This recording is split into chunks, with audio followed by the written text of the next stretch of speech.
नमस्ते। श्री परमज्योति कल्की चमत्कार। मु गोवारू गोपाल पाटिल। मु बहुदिन धरी भगवत धर्म सहित जड़ित। प्रथमे मु केवल सेवा उपरे ध्यान देउथिली। धन वा अर्थ उपार्जन उपरे सेते ध्यान देउ नथिली। मात्र मु वननेस रु अर्थ उपार्जन करिवा उपरे मध्य ध्यान देबा उचित बोली जानिली। तेणु मु स्क्राच रु व्यवसाय आरंभ कली।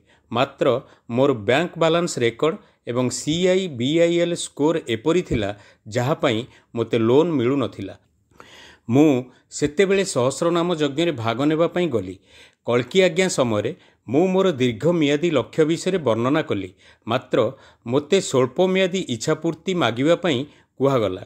तेणु मु 3 दिन भितरे घरे पहुँचला बेलू मोर लोन दरखास्त मंजूरी हो जाऊ थाउ बोली प्रार्थना कली। चमत्कार भावरे मु प्रार्थना करिथिबा परी लोन दरखास्त ठीक 3 दिन भितरे मंजूर होईगला।